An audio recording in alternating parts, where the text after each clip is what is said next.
hari ini kita bersyukur oleh kemurahan Tuhan, oleh kasih Tuhan, ya kita boleh ada sebagaimana adanya saat ini.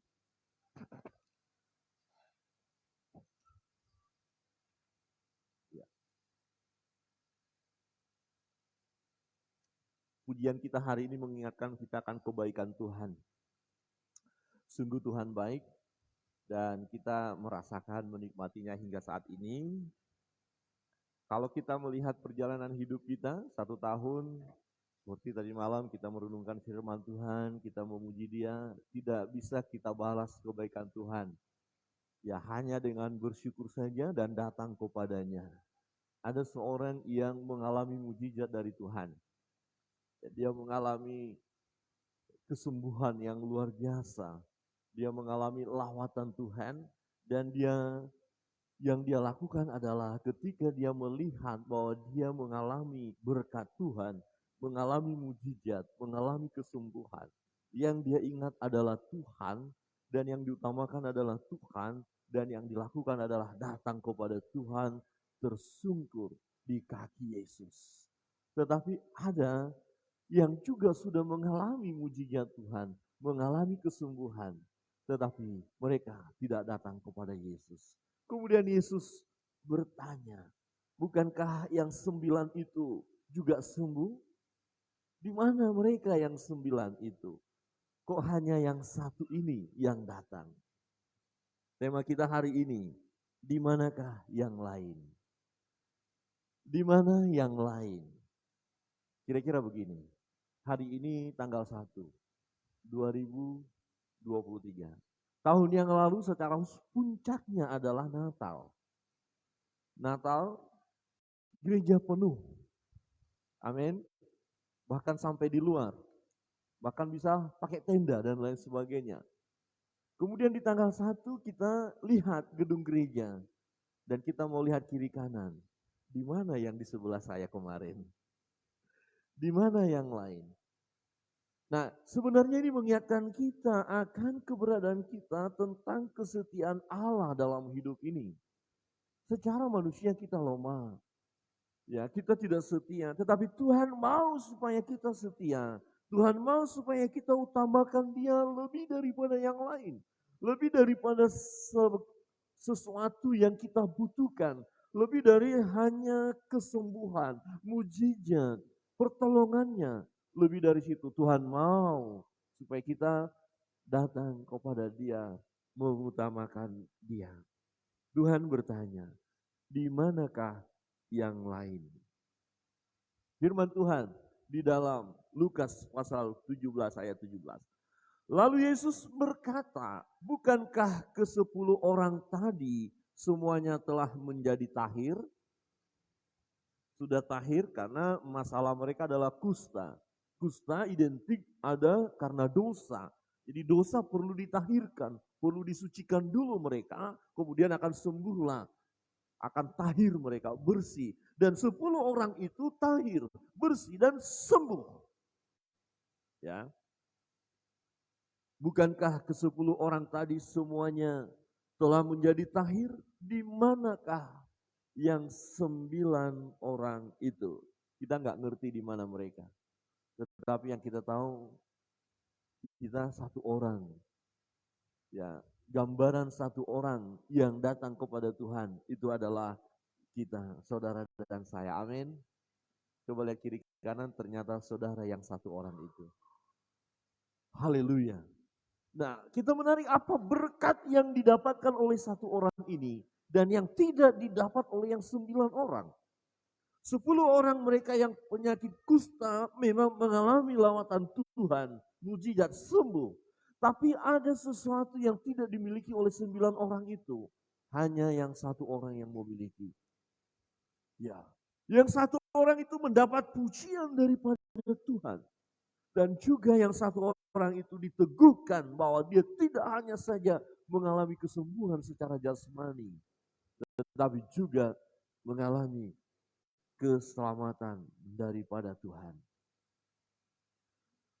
Tuhan Yesus tidak hanya sekedar memberikan kesembuhan kepada manusia, tidak hanya sekedar mengabulkan doa, Tetapi dia mau supaya manusia itu mengalami hubungan karib dengan dia.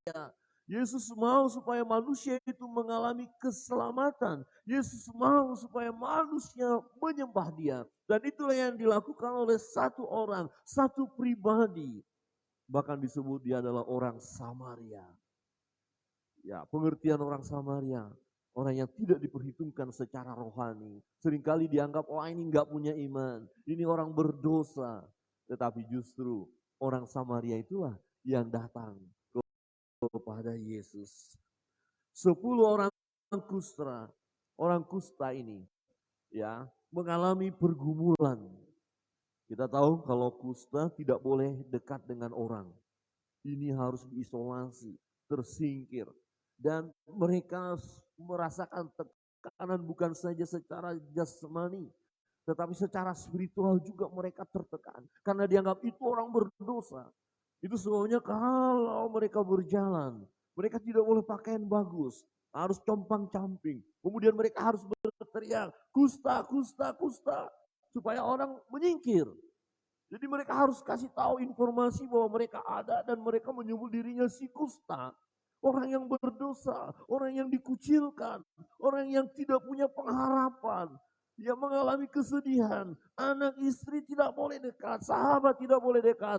Dan ini betul-betul tersingkirkan. Sangat menderita, sangat tertekan. Tetapi pada waktu itu mereka tahu Yesus lewat kampung mereka, lewat daerah mereka, dan mereka tidak sia-siakan. Di ayat 12.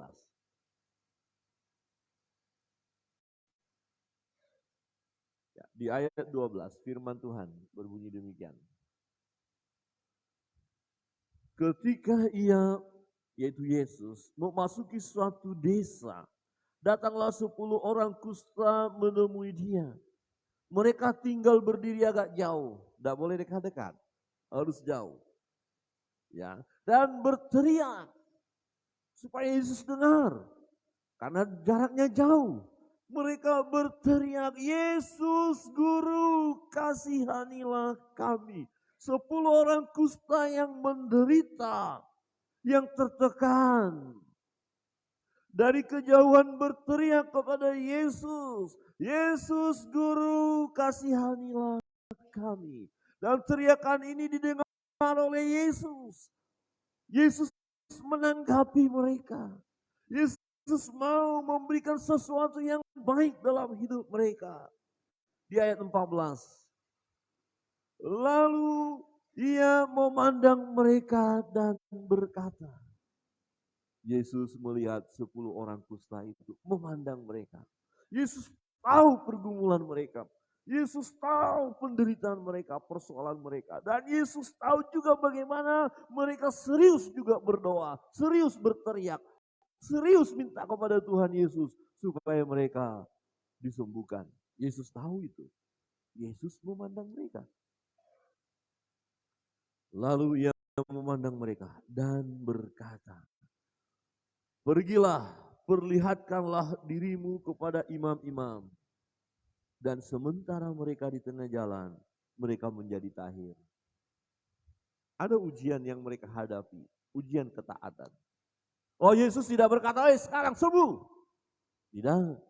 Tahirlah. Tidak. Tapi justru diperintahkan pergi dan ya tunjukkan dirimu, perlihatkanlah dirimu kepada imam-imam.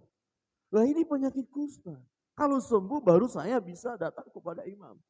Tapi Yesus berkata pergi, perlihatkan dirimu. Karena imam punya tugas untuk memeriksa apakah orang ini sudah tahir atau tidak. Jadi mereka taat. Ada pengharapan yang mereka miliki. Dengan melihat, mendengar apa yang Yesus katakan. Bahwa mereka harus memperlihatkan diri mereka kepada imam. Itu mau memberi diri untuk diperiksa, dilihat, sudah tahir atau belum. Biasanya orang kusta selalu ada pengamatan itu. Ya dilihat kembali, benarkah ini kusta, benarkah sudah sembuh atau semakin parah. Dan Yesus berkata, perlihatkan dirimu. Mereka taat. Bagian ini kita melihat 10 orang ini sesuatu yang positif. Mereka dengar apa yang kata Yesus. Mereka dengar, masih samanya bagus. Ya, kita mendengar suara Tuhan, itu bagus. Nah, ketika mereka melakukannya, Tuhan melakukan sesuatu. Ketika mereka berjalan, belum bertemu dengan imam-imam. Dan sementara mereka di tengah jalan, mereka menjadi tahir. Lagi berjalan ya ke tempat imam-imam. Imam biasanya ada di bait Allah. Mereka pergi ke tempat imam untuk periksa apakah mereka masih kusta atau tidak. Tapi dalam kondisi masih kusta. Nah, ketika di perjalanan mereka sembuh, mereka tahir. Saya yakin dan percaya mereka akan bersuka cita. Mereka akan berkata, oh saya sudah sembuh, saya tidak lagi ada putih-putih, saya tidak gatal lagi, saya tidak luka lagi, saya tidak menderita lagi. Ini rasanya bebas, rasanya enak. Saudara bisa merasakan ketika kita sakit, kemudian sembuh kan langsung beda rasanya. Enak makan juga sudah enak. Ya kalau kita sakit kan begitu, sakit gak enak makan. Tapi kalau sudah enak makan itu tanda-tanda sudah sehat. Saudara masih enak makan? Amin. Masih bisa rasa babi guling masih bisa dinikmati? Kan tahun baru ya. Amin. Capcay, Puyung Hai, Hai Hai, Hai. Enak masih makan ya? Kalau Anda sudah gak enak makan itu tanda-tanda itu. Tanda-tanda bahwa kita lemah fisiknya. Kalau baru sembuh rasanya beda, senang, bahagia. 10 orang itu bahagia, tetapi yang menarik kita mau belajar dari satu pribadi di antara 10 orang itu. Sama-sama bahagia, sama-sama ada ketaatan. Tapi bagaimana respon setelah mengalami mujizat Tuhan? Apa yang mereka lakukan setelah mengalami pertolongan Tuhan? Ini yang penting dalam hidup kita. Ini yang terpenting. Teladan bagi kita dari seorang yang sakit kusta, yang disembuhkan, yaitu orang Samaria yang menjadi hadiah bagi kita di tahun baru ini. Yang pertama adalah fokus kepada perbuatan Allah yang ajaib. Ini penting dalam hidup kita. Kita harus fokus kepada perbuatan Allah yang ajaib. Bukan kepada hasilnya. Memang hasilnya seringkali membuat kita bermegah, membuat kita senang. Tapi kadang-kadang kita lupa bahwa ini adalah pekerjaan Allah. Saudara perhatikan di ayat 15. Seorang dari mereka ketika melihat bahwa ia telah sembuh. Bukankah yang lain juga melihat mereka sembuh? Sembuh juga. Bukankah yang lain bersuka cita? Bersuka cita. Tetapi ini berbeda. Cara pandang seorang ini berbeda tentang kesembuhan itu. Ya, seorang dari mereka ketika melihat bahwa ia telah sembuh. Apa yang dia lakukan?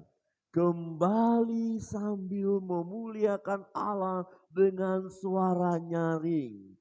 Yang 9 kemana? Suara mereka kemana? Adakah mereka memuliakan Tuhan? Memang mereka berbahagia, mereka menikmati kesembuhan, mereka menikmati mujizat Tuhan, mereka menikmati berkat Allah. Tetapi suara mereka kemudian kemana? Seorang Samaria ini, yang satu orang ini, suaranya untuk Tuhan dengan nyaring, suaranya nyaring, memuji Tuhan, memuliakan Allah, mengagungkan nama Tuhan, bersorak-sorai di dalam Tuhan. Wow. Dahsyat, luar biasa. Terima kasih Tuhan. Bahagia sekali orang ini. Ketika dia sudah kembali kepada Yesus, apa yang dia lakukan? Ayat 16. Lalu tersungkur di depan kaki Yesus. Dia merendahkan diri, dia tiarap, dia datang kepada Yesus. Tersungkur di kaki Yesus dan mengucap syukur kepadanya. Orang itu adalah seorang Samaria. Kenapa dicatat? Orang itu seorang Samaria yang tidak masuk dalam hitungan sebagai orang-orang yang beriman, orang rohani. Dianggap tidak rohani orang Samaria. Dianggap orang ini kafir. Dianggap orang ini tidak sungguh-sungguh datang kepada Tuhan, yang sudah mengabaikan Allah. Tetapi lihat, orang yang seperti inilah yang datang kepada Tuhan. Orang yang seperti ini, dan Yesus berkata, orang Samaria ini, di mana yang lain? Dia tersungkur. Apakah kita tersungkur di kaki Yesus ketika kita mengalami berkat-berkat Tuhan, mengalami mujizat Tuhan, mengalami pertolongan Tuhan, perjalanan hidup kita disertai oleh Tuhan. Ada pergumulan, ada beban, betul. Dan ada juga pertolongan Tuhan. Nah, ketika Tuhan memberikan pertolongan itu, oh kita mengalami mujizatnya. Adakah kita datang kemudian tersungkur di kaki Yesus? Dan seharusnya itulah yang kita lakukan di hari pertama di tahun 2023. Tadi malam sudah kita lewati. Kita bersorak-sorai di dalam Tuhan. Amin. Amin. Kita melihat hiburan-hiburan, boleh, tidak masalah. Tetapi semuanya kita mau berkata, ajaib Engkau Tuhan. Amin. Ajaib Engkau Tuhan. Kita tersungkur dan sekaligus mengingatkan kita akan kebaikan Tuhan. Ini perbuatan Tuhan. Katakan ini perbuatan Tuhan. Bukan aku. Bukan hebatku. Bukan kepintaranku. Ini perbuatan Tuhan. Nah, orang yang fokus kepada perbuatan Allah, dia tidak akan melupakan Allah. Jelas dia tidak akan lupakan. Saya merindungkan satu bagian cerita di mana ada seseorang anak kecil sangat miskin sekali, ketika dia mau makan saja susah dan diusir oleh orang lain. Kemudian satu ketika ada orang yang menolong dia, memberi dia makan hanya sekedar saja, tidak terlalu hebat-hebat banget. Tetapi itu momen yang penting dalam hidup anak itu. Dia ingat sekali bagaimana orang itu menolong dia dan tidak mempermalukannya. Kemudian apa yang terjadi? Suatu ketika anak itu berhasil. Dia berhasil, dia sangat diberkati. Dia tidak melupakan seorang yang berjasa dalam hidupnya. Yang menolong dia, yang membangkitkan diri dia. Dia cari orang itu. Dia cari. Dan sampai ketemu dan dia berkata, akulah anak yang dulu terlantar itu. Dan Bapa yang menolong aku. Oh, dia ingat. Jadi dia boleh berhasil, boleh sukses, bahagia, orang hebat. Dia tahu karena ada seorang beberapa tahun yang lalu menguatkan hatinya, membangkitkan hidupnya, memberikan yang terbaik bagi dia walaupun secara nilai gak ada apa-apanya dibandingkan apa yang dia miliki sekarang. Tapi dia berkata, saya miliki ini oleh karena ada Bapak itu. Dia cari itu Bapak. Karena dia tahu ini perbuatan Bapak itu yang melakukan sesuatu yang baik dalam hidupku. Bukankah Allah sungguh melakukan yang terbaik bagi kita? Ya, dia yang melakukan yang terbaik bagi kita. Dia turut bekerja dalam segala hal untuk mendatangkan kebaikan bagi setiap kita yang mengasihi dia. Di ayat 17 firman Tuhan berkata, lalu Yesus berkata, bukankah ke-10 orang tadi semuanya telah menjadi tahir? Di manakah yang 9 orang itu? Tidak adakah di antara mereka yang kembali untuk memuliakan Allah selain daripada orang asing ini? Jadi kalau kita melihat pekerjaan Allah, tentulah kita memuliakan Allah. Ketika orang lain menolong kita, bukankah kita memuji orang itu? Bukankah kita berterima kasih kepada orang itu? Dan kita berkata, oh dia hebat, sahabatku, temanku, saudaraku, om, tante, engkau hebat, engkau menolong aku. Ya. Lebih lagi kepada Allah yang memberi kehidupan kepada kita. Dan memang Tuhan mau supaya kita datang menyembah dia. Tuhan bertanya, di mana yang 9 orang itu? Di mana? Tidak adakah di antara mereka yang kembali untuk memuliakan Allah? Selain daripada orang asing ini, dia disebut orang asing itu orang Samaria.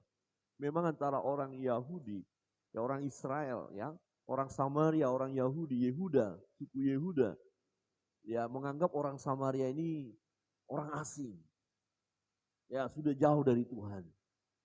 Ya, kalau mau pakai istilah yang agak sedikit kerasnya orang kafir gitu lah ya, tidak menyembah Allah. Tetapi orang asing ini yang datang kepada Tuhan, yang mengerti ini pekerjaan Allah, yang tahu ini perbuatan Tuhan, yang dia tahu ini yang Tuhan lakukan mujizat. Dan selayaknya lah aku datang kepada Yesus dan tersungkur di kaki Yesus.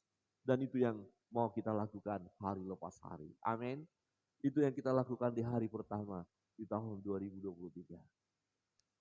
Kita berkata, aku datang kepadamu Tuhan. Perbuatanmu ajaib. Aku tahu ini semua adalah pekerjaan Tuhan.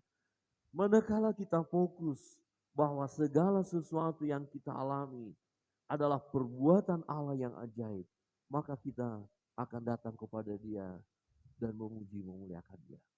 Kita tidak lupa dengan karya Allah dalam hidup kita. Tetapi kalau kita tidak datang kepada Tuhan, tidak tersungkur di kaki Yesus, ya menunjukkan bahwa kita tidak melihat bahwa itu adalah pekerjaan Tuhan. Betul ada kesembuhan, betul ada berkat, tapi kita tidak mengakui bahwa itu adalah pekerjaan Tuhan. Kalau kita mau mengakui, niscaya kita tersungkur di kaki Yesus. Ada orang-orang yang memang ya tidak datang kepada Tuhan, tidak melihat pekerjaan itu adalah pekerjaan Tuhan. Biasa saja, nikmati saja dunia ini. Saudara, 9 orang dan jumlahnya ternyata lebih banyak daripada yang datang, yang tersungkur kepada Yesus. 9-1. Tapi kita bersyukur, yang satu itu adalah kita. Amin. Coba dengan senyum lihat kiri kanan dan katakan yang satu itu engkau. Ya, itu yang harus kita lakukan. Teladan yang kedua, dari seorang Samaria yang sakit kusta dan disembuhkan oleh Tuhan. Yang kedua adalah orang ini fokus kepada Allah yang memberikan kesembuhan, yang memberikan berkat. Fokus kepada Allah, bukan kepada kesembuhan itu. Yang 9 orang fokus kepada kesembuhan, karena itulah yang mereka mau. Mereka datang kepada Yesus, berteriak kepada Yesus karena hanya ada masalah, karena hanya ada pergumulan. Jadi mereka perlu Yesus hanya untuk dia sembuhkan. Setelah sembuh mereka merasa tidak perlu Yesus dan tidak datang kepada Yesus. Ya, seringkali ini menjadi gambaran kehidupan umat manusia masa kini. Kelihatan orang itu sepertinya memiliki iman yang dahsyat, yang luar biasa. Ketika dia punya masalah, ketika dia punya pergumulan. Teriakannya kepada Tuhan begitu kuat. Ya, doanya ditingkatkan, pujian kepada Allah ditingkatkan, rohaninya sepertinya begitu dahsyat, begitu luar biasa. Hanya karena ada maunya. Nah, setelah Tuhan tolong bagaimana? Masihkah doanya seperti itu? Masihkah teriakan seperti itu kepada Tuhan? Ya. Ada gambaran hamba-hamba Tuhan ketika baru merintis. Dikatakan dengkulnya itu sudah kepal. Karena sering berlutut berdoa. Nah, setelah diberkati Tuhan, mulai lututnya nggak mau berlutut lagi. Nah, sudah mulai duduk enak di kursi, enak di mobil, enak naik pesawat.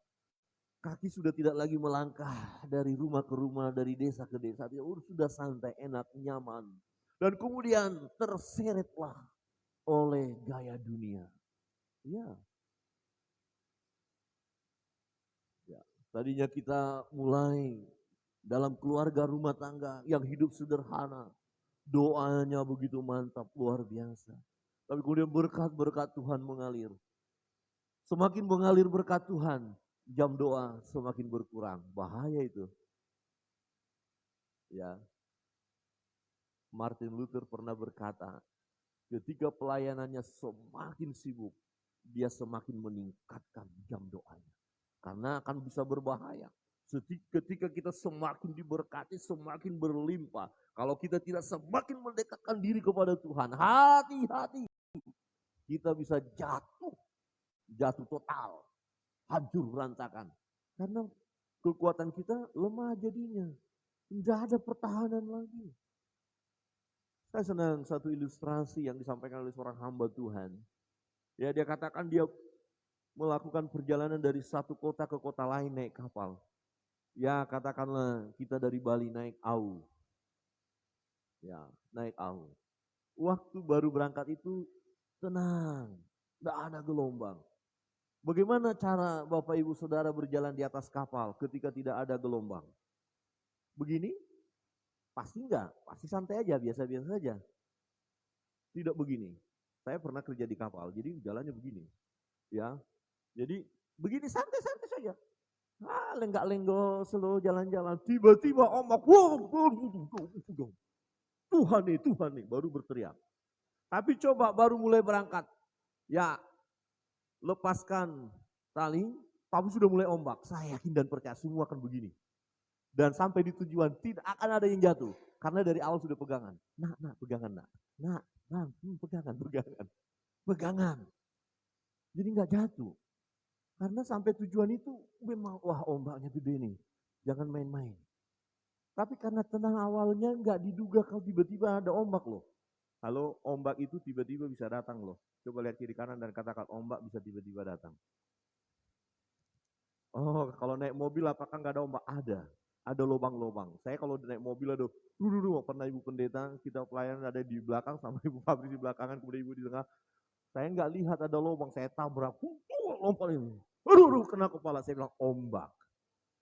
Ya kan kita nggak lihat jalan, sepertinya rata. Jadi, Bu pendeta bilang sudah selesai, kita sudah. Tenang. Tadi kan santai ngomongin ini tuh, halo, hati-hati ada ombak. Lihat kiri kanan kata hati-hati ada ombak. Ya, saudara yang terkasih dalam Tuhan, bahaya kalau kita tidak melihat, ya tidak fokus kepada Allah. Dia 19 berkata, lalu ia berkata kepada orang itu, berdirilah dan pergilah, imanmu telah menyelamatkan engkau. Ini yang saya katakan tadi. 9 orang dapat kesembuhan, dapat mujizat, dapat berkat, tetapi kalimat ini tidak mereka dapatkan. Pernyataan Yesus tidak mereka terima bahwa mereka memiliki iman. Tetapi yang satu ini, wow dahsyat. Berdirilah. Dia diterima oleh Tuhan. Orang itu sadar siapa dirinya. Orang asing, orang Samaria, orang berdosa. Tapi dia mengalami lawatan Tuhan. Dia mengalami mujizat Tuhan. Dia tahu bahwa ada Tuhan yang mengerjakannya. Dia datang kepada Tuhan. Dia tersungkur di kaki Yesus. Dan Yesus berkenan kepadanya. Yesus mengangkat dia, berdirilah. Pergilah. Imanmu telah menyelamatkan engkau. Oh, dahsyat. Ini yang istimewa. Ya, tidak hanya sekedar kesembuhan, tapi ada jaminan bahwa Tuhan menyertai. Ada jaminan karena dia memiliki iman dan iman ini yang mengalahkan dunia. Itu firman Tuhan katakan. Dia memiliki sesuatu yang lebih berharga dari segala yang lain. Dan 9 orang tadi tidak memilikinya. Dan yang tidak memiliki iman itu rapuh hidupnya. Percayalah, rapuh. Ya, tadi malam bincang-bincang dengan Pak Sony. Benar, kalau nggak ada iman rapuh, hancur. Waduh, luar biasa godaannya. Luar biasa godaannya, saudara. Luar biasa. Pancingannya luar biasa, dahsyat. Hanya orang yang beriman bisa berkata, tidak, saya tidak mau tergoda. Hanya orang yang beriman yang tetap fokus kepada Tuhan. Dan berkata, Yesus Tuhanku, aku tidak akan meninggalkan engkau. Aku tidak akan mungkin mengecewakan engkau. Aku tidak akan mungkin melakukan dosa yang sangat besar ini. Yusuf ketika godaan itu luar biasa. Terus menerus. Dia digoda. Kesempatan ada. Peluang ada dan aman. Pasti aman. Tidak akan terbongkar dalam waktu yang dekat. Mungkin waktu yang akan lama akan terbongkar. Kalau mau main-main. Tapi Yusuf berkata sebagai orang muda yang punya potensi untuk jatuh. Sangat-sangat besar. Tapi dia berkata, bagaimana mungkin aku melakukan dosa yang besar ini di hadapan Allah. Dia punya iman. Orang yang beriman ini mengalami kekuatan daripada Tuhan. Ya, orang Samaria yang dianggap bukan orang yang beriman. Orang Samaria ini tidak hanya disembuhkan secara jasmani, tetapi juga secara rohani. Yesus melihat bahwa orang Samaria ini memiliki iman dan imannya itulah yang menyelamatkannya. Fokus kepada Allah. Apa yang sudah kita alami? Apa yang sudah kita jalani di tahun 2022? Tidak perlu kita membanggakan diri kita. Kita berkata, tanpa Kristus, aku tidak dapat berbuat apa-apa. Hanya karena Kristus, hanya karena Yesus, kita ada saat ini. Mari kita teladani seorang Samaria ini. Dia fokus kepada perbuatan-perbuatan Tuhan. Wah, ini perbuatan Tuhan. Aku menyembahmu Tuhan, aku memujimu. Terima kasih Tuhan. Ini perbuatanmu Tuhan yang ajaib. Dan fokus kepada Yesus. Bukan kepada berkat itu. Tuhan, aku datang kepadamu. Aku tersungkur di kakimu. Aku memiliki keyakinan akan penyertaanmu dalam hidup. Tahun 2023, mari kita hadapi semua dengan iman. Dan biarlah pernyataan Yesus ini kepada orang Samaria ini, imanmu telah menyelamatkan engkau. Pergilah, imanmu telah menyelamatkan engkau. Ini pun kalimat yang mau kita dengar, yang kita yakini. Inilah yang kita dengar daripada Tuhan pagi hari ini. Amin. Pergilah, imanmu telah menyelamatkan engkau. Saya sudah kita bangkit berdiri.